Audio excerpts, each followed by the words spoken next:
Olá pessoal, tudo bem? Bom, nessa série de aulas que a gente vai começar agora, a gente vai tratar sobre um assunto que é muito recorrente aí, né?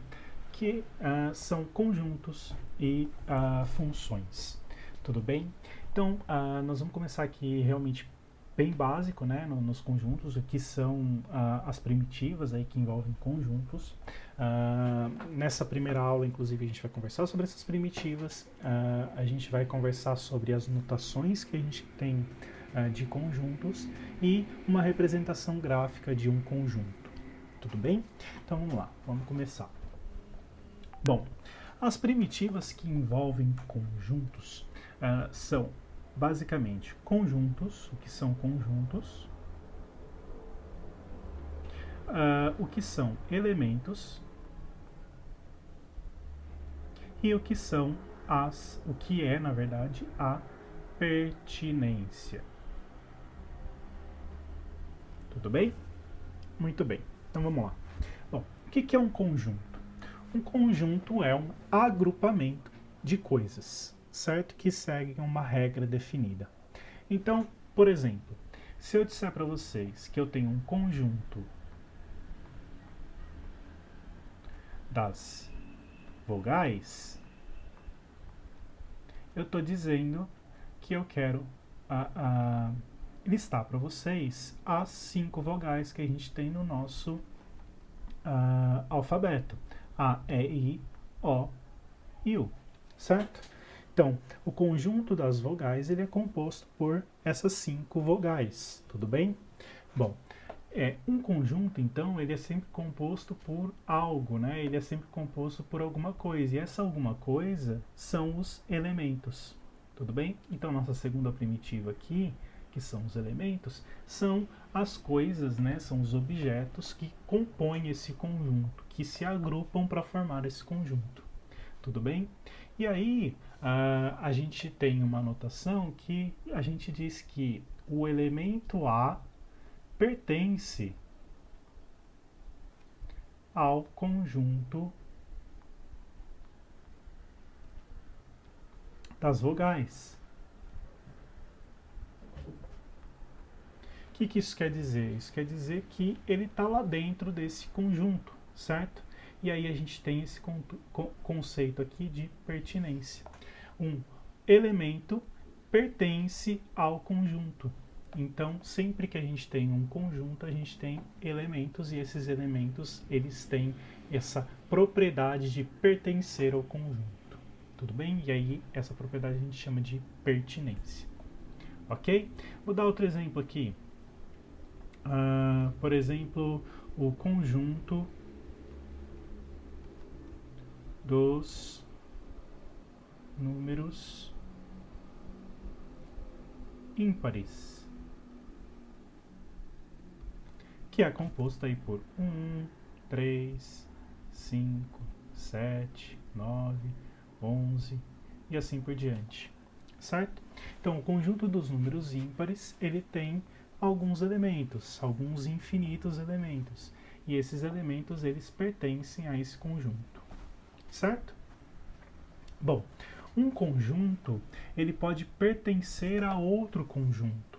Então, o elemento de um conjunto pode ser um outro conjunto. Vamos lá, vamos dar um exemplo aqui. Ó. Por exemplo, quando eu tenho um baralho, eu tenho aqui o conjunto de naipes desse baralho, certo? O conjunto de naipes desse baralho, ele é composto por 4 elementos. Ouros, paus, espadas e copas, certo? São 4 os naipes de um baralho. E cada um desses conjuntos, e cada um desses elementos é um conjunto. Ele é um conjunto de cartas numeradas. Ele é um conjunto de cartas numeradas de A até K. Poxa, mas eu falei de numeradas e aí eu estou falando de A até K. É que no baralho a gente tem que a gente tem o As, o 2, o 3, o 4, assim por diante até o 10. E aí depois a gente tem o J, que é o valete, o Q, que é a dama, e o K, que é o rei, certo? Então a gente tem aqui 13 cartas, 13 elementos dentro deste conjunto, que é um elemento de um outro conjunto. Tudo bem? Então, um conjunto pode ser elemento de outro conjunto. Ok? Muito bem. Bom, como é que a gente utiliza, então, uma notação de conjuntos aqui na matemática? Bom, para conjuntos, a gente geralmente representa um conjunto com letras maiúsculas, certo? Então, conjunto A, conjunto B, conjunto C, conjunto D e assim por diante. Ok? Bom, já para elementos, a gente utiliza letras, adivinha, adivinha? Letras, e eu escrevi letrais ali em cima. A gente utiliza letras minúsculas.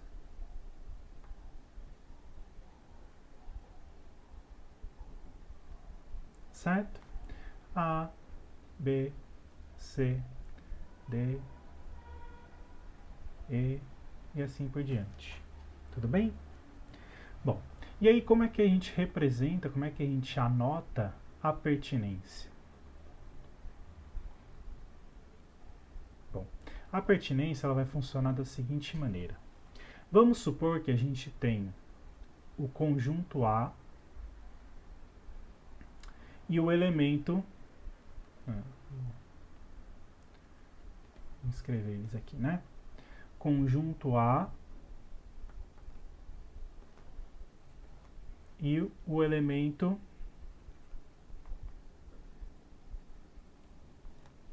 X, por exemplo. Então vamos supor que eu tenho um conjunto A e um elemento X. Eu posso dizer que se o X pertence ao conjunto A, eu escrevo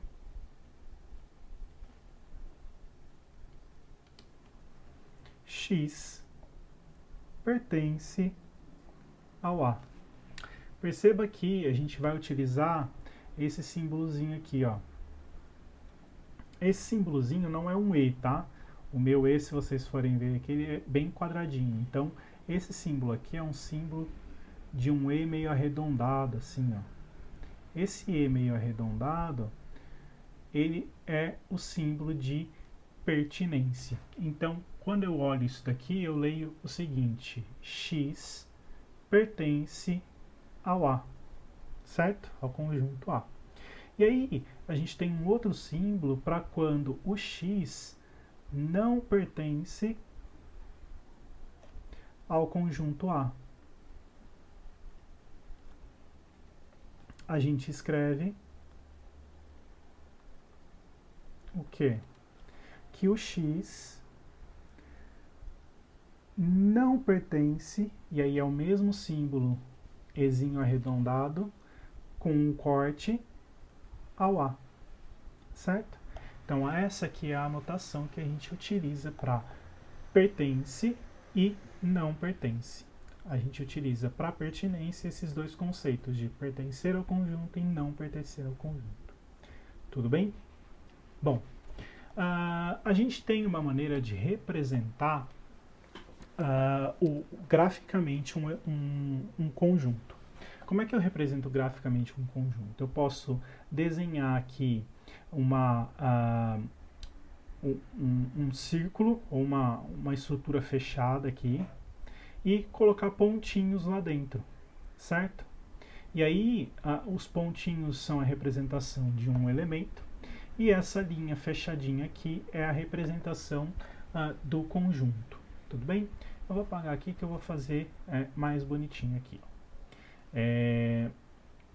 eu posso utilizar, então, eu falei de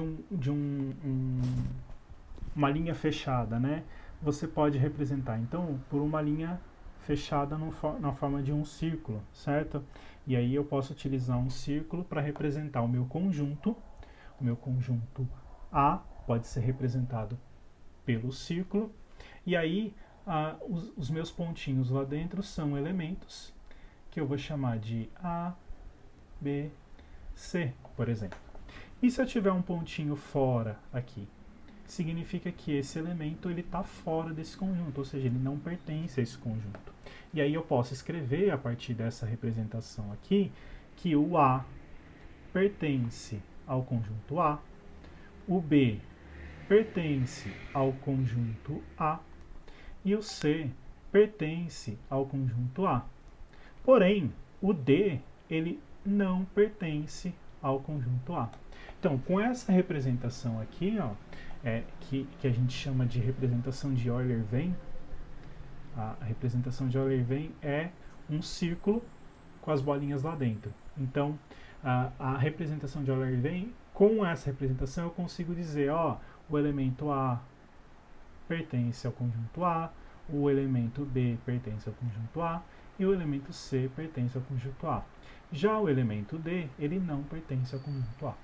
É isso que essa representação me diz. Tudo que está dentro da bolinha pertence ao conjunto, tudo que está fora da bolinha não pertence ao